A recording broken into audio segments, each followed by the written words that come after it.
All right, settle in. This is going to feel less like a history lesson and more like a fire lit in the dark, where voices rise and fall, where hoofbeats echo, and where names history tried to bury start breathing again. They didn't fear these warriors because they were savages.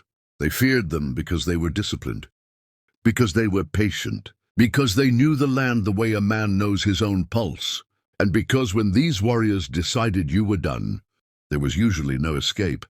History books like clean lines, clear heroes, clear villains. But the truth? The truth is messier, bloodier, louder, and the fiercest. Native American. Warriors, those who broke armies, outmaneuvered generals and forced empires to hesitate, were slowly erased, softened or reduced to stereotypes. But they were real. They were human. And they were terrifying in the way only intelligence, courage, and absolute resolve can be. Picture this. A U.S. cavalry column moves through unfamiliar terrain at dawn. The men are tired but confident. Rifles cleaned, orders clear. They believe the enemy is nearby but scattered, unorganized, weak. Then the wind shifts.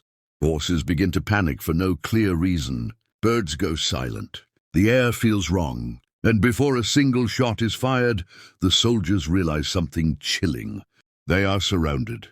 They just can't see by whom. That moment, that quiet realization is where the real story of these warriors begins. Because the fiercest Native American tribes didn't fight like Europeans expected. They didn't line up in bright uniforms. They didn't announce themselves with drums and banners when it mattered most. They watched. They waited. They learned your habits, your weaknesses, your arrogance, and then they struck like the land itself had turned against you. Take the Comanche.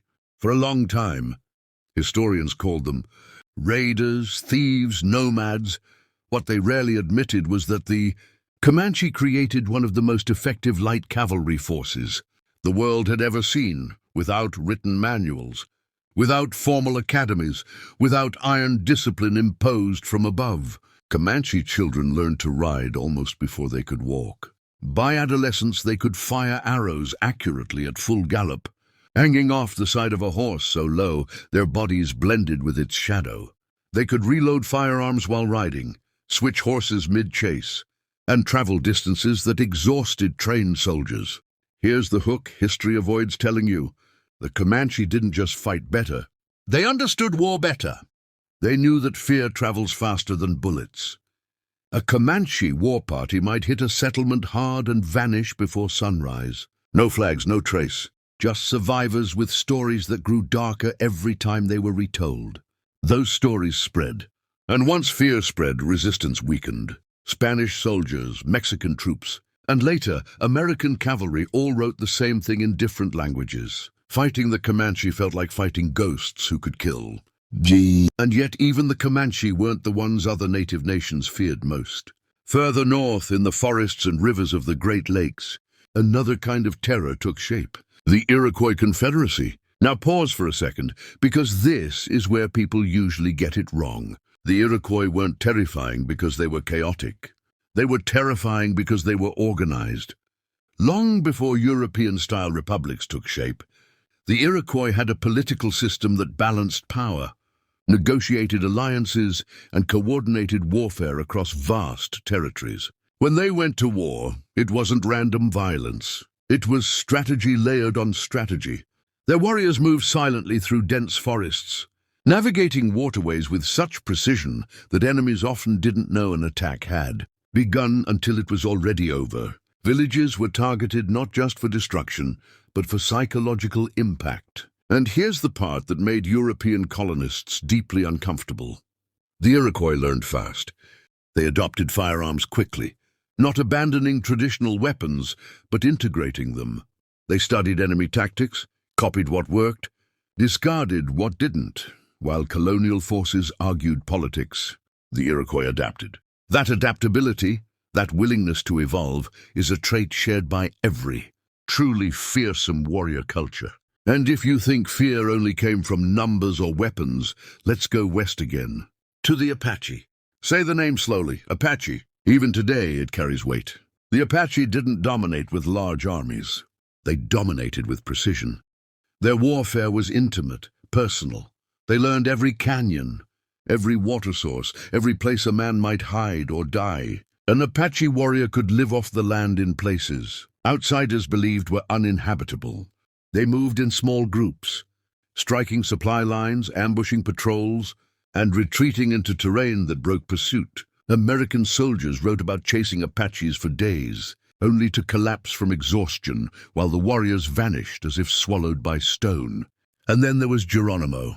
Not a chief in the traditional sense, not a king, but a leader whose very name became shorthand for resistance. He escaped reservations repeatedly, not through brute force, but through understanding human behavior, knowing when guards were lazy, when commanders were overconfident, when fear had made men predictable.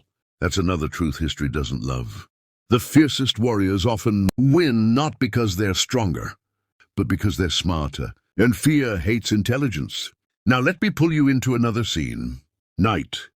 Rain. A frontier fort barely holding together. Inside, soldiers whisper about footprints seen near the river, about shapes moving between trees, about drums heard once, then never again. Outside, Lakota warriors wait. The Lakota weren't driven by conquest.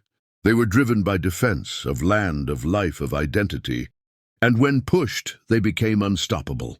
The Battle of Little Bighorn didn't happen because the Lakota were lucky. It happened because they understood their enemy's arrogance. They knew how far Custer would chase, how thin he would spread his men, how confident he would feel right before everything collapsed. Lakota, Cheyenne, and Arapaho warriors coordinated movements across difficult terrain with no radios. No maps, no written orders, just trust and shared purpose.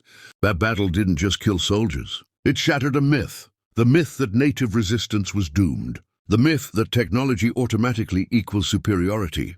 And that myth-breaking terrified the American public far more than any single loss. But here's where the story gets uncomfortable and honest. These warriors were not monsters. They were fathers, sons, brothers. They laughed. They argued. They feared death like anyone else. What made them fierce was not cruelty, it was clarity. They knew exactly what they were fighting for. And that clarity made them dangerous. Because an army fighting for expansion can hesitate. An army fighting for survival does not. Now imagine being a soldier on the frontier, reading reports about tribes who never surrender, who refuse to fight on your terms, who disappear when chased and strike when you relax. Imagine knowing that even victory doesn't feel like safety. That kind of war eats at morale. It turns strength into doubt. And that's why these warriors were slowly reframed, not as tacticians, not as strategists, but as terrifying, wild, primitive. Because it's easier to dismiss what you don't want to understand. Let me hook you again with a hard truth. History didn't forget these warriors by accident. They were erased because remembering them honestly would mean admitting something powerful. That some of the most effective fighters in history didn't wear uniforms, didn't build empires, and didn't fight for glory. They fought because losing meant annihilation. Even the Nez Perce, known more for endurance than brutality, terrified the U.S. Army by doing something no one thought possible, outrunning and outmaneuvering a modern military for over 1,000 miles. Chief Joseph's retreat wasn't just a flight. It was a masterclass in defensive strategy under impossible conditions. Think about that. Starving families, constant pursuit, harsh terrain, and still order, still discipline, still tactical brilliance. Fear doesn't always come from violence. Sometimes it comes from resilience that refuses to break. And then there were tribes history barely names at all. The Ute, the Karankawa, the Blackfoot, each with their own styles of warfare, their own ways of turning landscape into weapon, patience into terror. They didn't fight the same war. They fought the war their land demanded. Plains warriors mastered speed. Forest warriors mastered silence. Desert warriors mastered endurance. And every one of them forced invading powers to adapt. Delay, negotiate, or retreat. Here's the final hook. Listen closely. If these warriors had lost quickly, history would call them weak. If they had surrendered easily, history would call them wise. But because they resisted fiercely, intelligently, and for generations, History chose to forget, or worse, simplify. But memory is a stubborn thing. It lives in letters written by frightened soldiers, in broken treaties, in place names that refuse to disappear, in the quiet respect even enemies admitted in private. The fiercest Native American warriors were not terrifying because they loved war. They were terrifying because they understood it and refused to let it erase them without a fight. And maybe that's why, even now, centuries later, their shadows still unsettle the story history tried to tell without them.